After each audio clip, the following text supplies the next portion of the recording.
इस समय मैं दीक्षा भूमि नागपुर में हूं।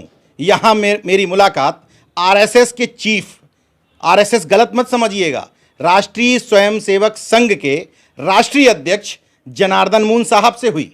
ये कौन सा आरएसएस है, किस राष्ट्रीय स्वयंसेवक संघ के राष्ट्रीय अध्यक्ष हैं जिसका आधिकारिक तौर पर रजिस्ट्रेशन हुआ है और कानूनी लड़ाई लड़ करके आपको ये नाम हासिल हुआ है?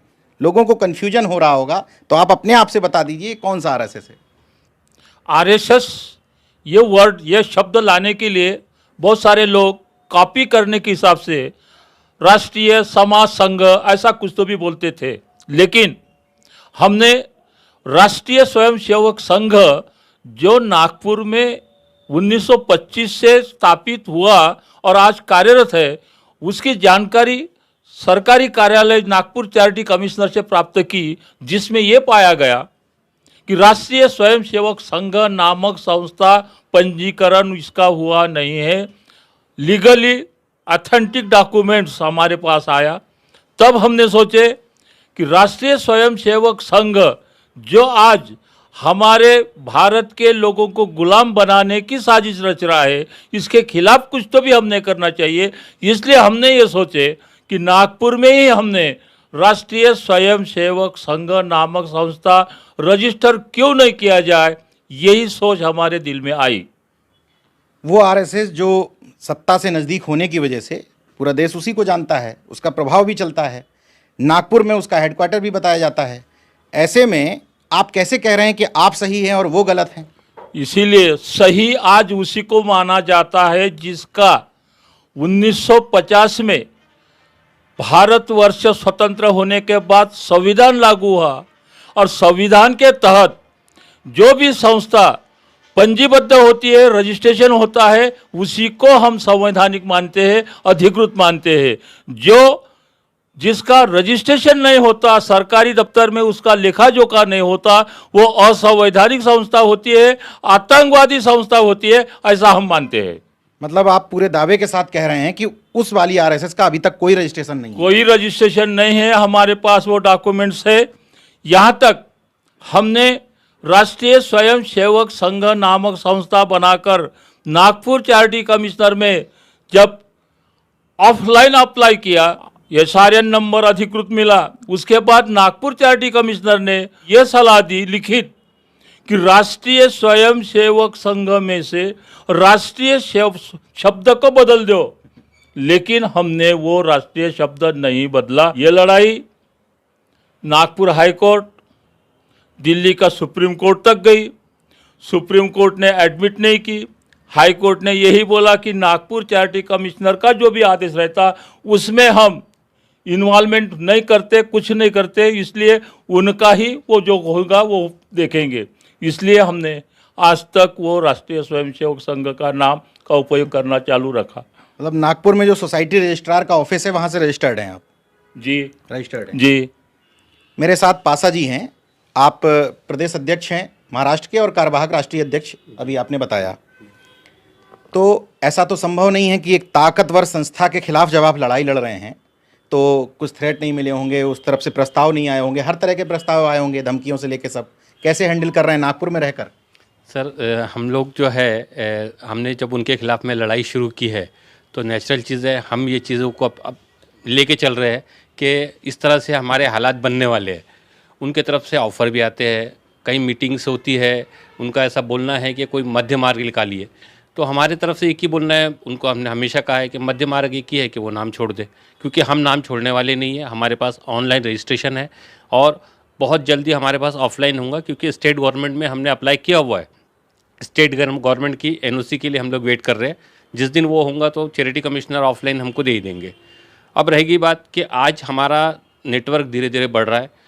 इस भारतवर्ष में हमारे पास में तकरीबन 1.5 लाख से ज़्यादा कैडर हमने तैयार किया हुआ है, जो अलग अलग स्टेट्स में है, जिसमें हम लोग महाराष्ट्र के अलावा छत्तीसगढ़, मध्य प्रदेश, उत्तर प्रदेश, गुजरात, राजस्थान, कर्नाटका, तेलंगाना, आंध्र प्रदेश, और यहाँ पर हमारे लोग धीरे धीरे अपने काम को बढ़ावा दे रहे हैं। हमारा मकसद सिर्फ साफ़ है कि इस देश में जो एक डर का माहौल पैदा हुआ है, इसको ख़त्म करना। हम उसके अलावा जितनी भी पॉलिटिकल पार्टीज़ है, सामाजिक संगठन है, इनके साथ मिलकर एक ऐसे माहौल को बनाना चाहते हैं जो संवैधानिक रूप से इस देश को चलाने में आसानी पैदा कर सके। नाम बहुत कुछ हो सकते थे समाज में काम करने के लिए, आरएसएस भी शॉर्ट फॉर्म में नहीं रखा, आपने राष्ट्रीय स्वयंसेवक संघ ही छीन लिया। इस नाम के पीछे कुछ खास वजह? सर, इस मुल्क के अंदर अगर आप देखें तो किसी को भी नरेंद्र मोदी और आरएसएस के अलावा दूसरा चीज़ डर नहीं पैदा कर रही है। मोहन भागवत का नाम लेने से आपको डर पैदा नहीं होता। तो हमने जब अपने समाज के लोगों के बीच में जाके देखा तो हमको ये पता चला कि आरएसएस को उनके समाज के लोगों के लिए इतना मीठा बना दिया गया है कि वो उसके बिना सुनना नहीं चाहते, और दूसरे समाज के लिए इतना जहर बना दिया गया है कि वो सुनना नहीं चाहते। तो हमने ये सोचा कि अगर हमको हमारे समाज को डर से बाहर निकालना है तो सबसे पहले हमको जहर की परिभाषा लोगों तक पहुंचाना ज़रूरी है।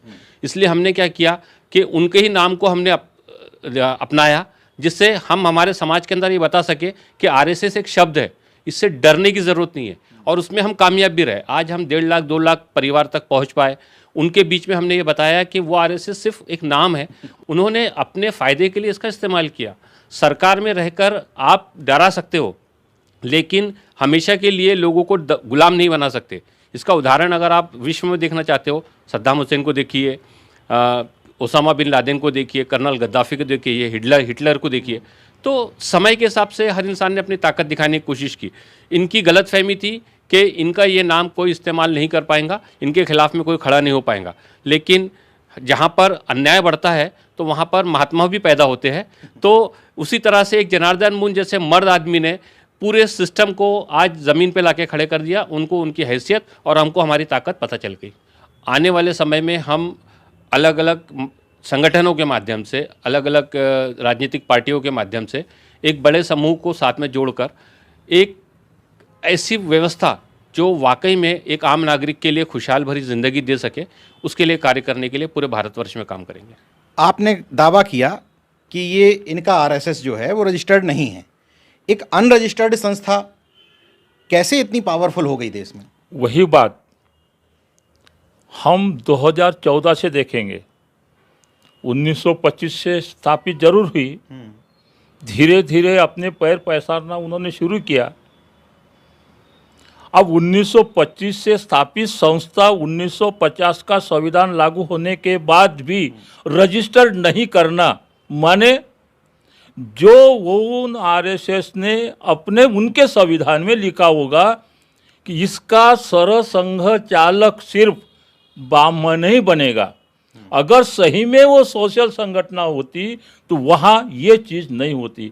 आज हम देखते हैं, और सत्ता में आने के लिए उन्होंने जो 70 साल लगाए, और जैसे ही सत्ता आई, नरेंद्र मोदी प्रधानमंत्री जैसे ही बने, अटल बिहारी भी प्रधानमंत्री थे, लेकिन सही सोच, जो गुलाम, भारत को गुलाम बनाने की जो आरएसएस की साजिश थी, वो 2014 से शुरू हुई और आज हम वही देख रहे। और इसीलिए हमने वो आरएसएस को टक्कर देने के लिए, और समाज में आज जो डर, हमारे पाशा जी ने बताया कि समाज में जो डर पैदा हुआ है, वो डर से बाहर निकालने के लिए हम आरएसएस का नाम यूज़ करके पूरे भारत में हम फैलाएंगे। इतनी तो सच बात है। जब आप आसपास के ज़िलों में या प्रदेश में कहीं देश में कार्यक्रमों में जाते हैं और बताया जाता है कि राष्ट्रीय स्वयंसेवक संघ के राष्ट्रीय अध्यक्ष आ रहे हैं, तो कैसा इंप्रेशन होता है लोगों में, नेगेटिव या पॉजिटिव? वो बस वही, उसका उदाहरण यही ज्वलंत है। आप पटेल साहब, पहली मुलाकात नागपुर में हो रही है, जैसा आपको पता चला कि ऐसा ऐसा इन लोगों ने बनाए, वही एक शख्स है। तो यही हमको पूरे जहाँ जहाँ भी हम जाते हैं तो यही अब हमको अनुभव आता है कि वो मोहन भागवत, वो आरएसएस, उसके खिलाफ आरएसएस बनाना कौन है, पहली तो सोच उनकी वो रहती है, और जब मिलने के बाद जब पता चलता है तो उनको सच्चाई मालूम होती है। आपकी पूरी बातचीत से एक बात मुझे तय रूप में लगती है कि जो डर का माहौल है, जो कहा जाता है कि आरएसएस बहुत ताकतवर संस्था हो गई है, पूरा देश उसी के इशारों पर चलता है, केंद्र सरकार उसी के इशारों पर चलती है, मोदी प्रधानमंत्री हैं लेकिन नीतियां यहाँ से नागपुर हेडक्वार्टर से लागू होती हैं। जनार्दन मून जी ने सीधे उसी के नाम को चुनौती देते हुए तमाम लोगों के मन में ये डर जरूर पैदा किया है कि कोई भी कितना भी बड़ा तानाशाह हो जाए, कितना भी बड़ा ताकतवर हो जाए, लेकिन संवैधानिक प्रक्रियाओं से अगर नहीं गुजरा है, अनरजिस्टर्ड संस्था है, तो उसको चुनौती दी जा सकती है। नागपुर में रहकर ही सामने खम ठोक रहे हैं, निश्चित तौर पर साहस का तो काम है ही। तमाम उन मुर्दों में भी जान फूंकता है जो कहते हैं कि अब हो क्या सकता है। मुझे लगता है कि शायद यही आपका उद्देश्य रहा होगा। जी बिल्कुल, जो आप सोचे समझे वही हमारा उद्देश्य है, और अपने आरएसएस को पूरे भारत में फैलाने के लिए मदद करेंगे, यही अपेक्षा करते हैं। और सभी जनता से हम आग्रह करते हैं कि ये खबर जो कोई भी सुन रहा है, एक संपर्क कर सकते हैं और वो पूरे ये आरएसएस बढ़ाने में, कामयाब करने में हमें सहयोग कर सकते हैं। धन्यवाद।